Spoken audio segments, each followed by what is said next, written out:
Good evening, ladies and gentlemen, and I welcome all of you back to another Rage video 4, continuing off on our album Assault from Rush's Signals album.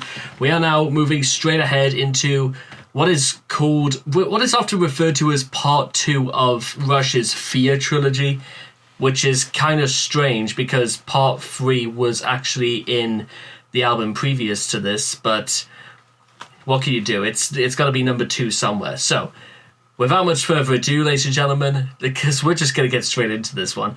So, The Weapon in 3, 2, 1, and...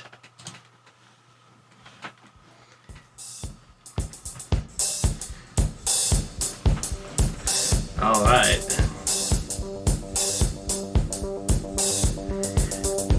Yes, because when I think of Rush, I think of a mechanized approach of how a gun works, yeah.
So, coincidentally, I know that the first part was on was called Witch Hunt from Moving Pictures, and I do understand. I do remember a little bit about the story. Is that it's a man's life who lives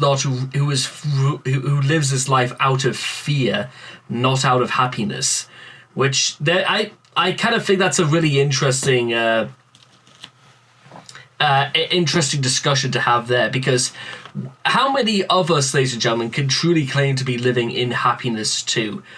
Are we not lived by just the necessity of making sure we're living in some level of comfort and some level of good of health and of being healthy? Are we sure we just do things because they make us happy, or do we do things like out of peer pressure? Whether it's health or in a more social inclined sort of way, it's a fascinating subject matter to discuss. If for no other reason than it kind of makes you almost wonder exactly things like free will and are we free to actually make our own choices? Do we actually technically make our own choices? Do we just do them because this is what we've grown to accept and what we've grown to like, so we may as well go along with it? You tell me, ladies and gentlemen.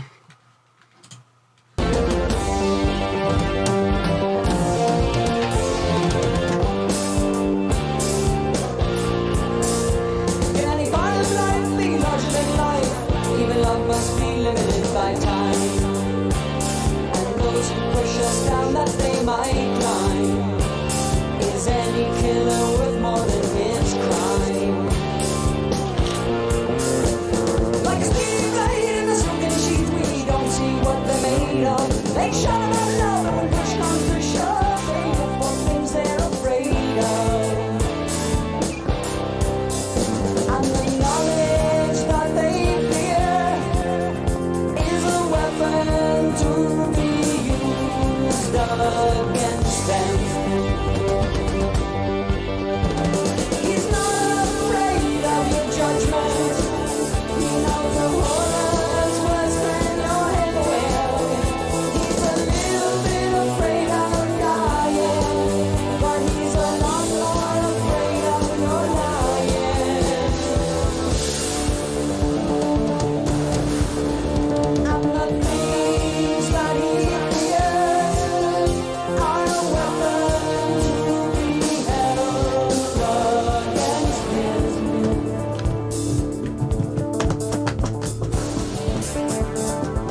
I also really, really like this part. It's not really psychedelic. It's more, I don't know, like surrealist or maybe even subversive.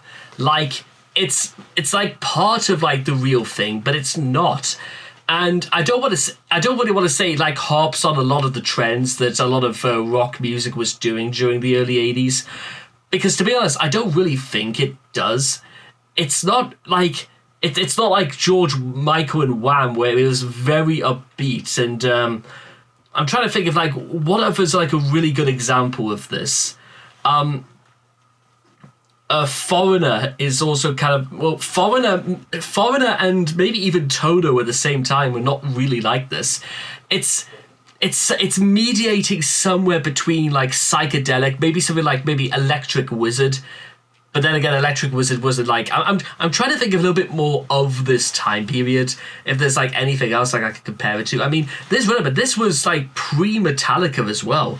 So I don't know why. It's just for what that's worth, you know. I may as well mention it. What's like a really good example of like some of a rock band that was very like this in the early 80s? Well, regardless, it was one of the things I always felt that made Rush stand out. Probably it stood out like really well because honestly, I can't really think of anything right now that I can honestly remind me of something like this. And were the critics like just as harsh on Signals as they were on moving pictures? I'm not entirely sure really why or for what reason, because I'm just enjoying myself. I'm enjoying it. And this is the thing I'm kind of like trying to bring into mind, is that life is sometimes kind of like this song. It's a bit surreal, it's a bit strange, it's a bit subversive. But it's what do you make of it? Life is kind of strange. Life is kind of bizarre. Life is sometimes scary. Life is sometimes miserable and terrible. Life is sometimes the greatest thing that could ever happen to you. But what do you think it is? What is life to you? Do you live your life in fear, or do you live it just in the way you know how? And that might be in fear. Maybe that might be in happiness. It's entirely your call, ladies and gentlemen. But the point is that you should at least live it. Life is to be lived for. That, ladies and gentlemen, is the point of living. Try to tell me I'm wrong.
a lot more afraid of your lying.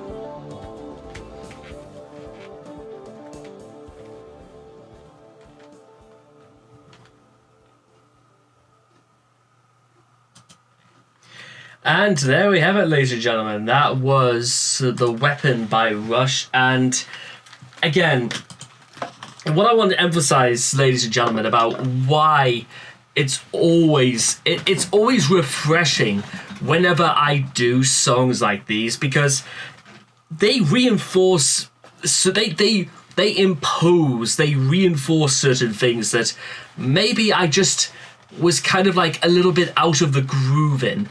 Because I live my life, I enjoy my life. I know there's a lot of things I have to change about myself. There's a lot of things I want to do for myself because of what I know and what I've decided to put into practice. There's a lot of things in life that are kind of like that, ladies and gentlemen. But the important point is that it is my life. It is my decision to, fuck up, screw up, start, stop again, do all these things. But at least I get the say in it. There are so many people, ladies and gentlemen, on this earth today who don't have that luxury, which is one of the hardest things in the world. And I think when all is said and done, ladies and gentlemen, we need to be incredibly aware of the fact that there are so many people who don't have that luxury of chance the way that we do. I consider myself extremely fortunate and extremely privileged, which is why it's always worth keeping one eye open on those who sadly go without. Meanwhile, ladies and gentlemen, if we are, there are many people who are living in fear and have took into this approach to living their life like that. There are some people who are praying war will finally be over before Christmas in Ukraine. There are people praying that the revolution will come ahead and that there are better freedoms imposed for many of the women of Iran. There are many things that are happening in this country right now in which people are praying for a solution so that their lives may be a little bit happier. Not just for those who are seeking asylum and who are seeking it in this country, but for those who've lived all their lives in this country, those who are struggling to pay bills, those who are struggling to find reasons to be hopeful. What was it that Disturbed famously said? Don't let hope become a memory. And even when it comes down to stuff like music, ladies and gentlemen, this is the sort of thing that gives me hope. This is what reaffirms me exactly what life is almost all about. And I know there's maybe somewhat more profound songs, not only by Rush, but by other groups that reinforce the emphasis of life and how glorious and splendid it is. If I have to go through the Flower Duet again, because the Flower Duet, ladies and gentlemen, is possibly the greatest song ever made. And I remember telling you guys this as well. I remember closing my eyes, crying at just about every single second, because I imagined myself literally standing above the earth, just with the whole world in my hands like that. I dreamt that I love the feeling of everything is literally right in front of me. And why can't it be the same for other songs? The Weapon, in many cases, that prove this message. Because really, ladies and gentlemen, the only thing that really is stopping us is ourselves. Maybe we are the weapon. We are the imperfect creation of God, and however we decide to live our lives is how we decide to mechanize our thoughts and our imaginings into that specific direction. It's worth a thought, ladies and gentlemen. That's always worth a thought. So anyway, I hope you guys have enjoyed The Weapon by Rush. Please leave your thoughts and comments in the comment section down below. Let me know what you guys thought of The Weapon for yourselves. And I will look forward to seeing all of you guys again in the next video, because we are closing in on completing Rush's signals. So I will signal all of you again for the next video. Take care, and bye-bye for now.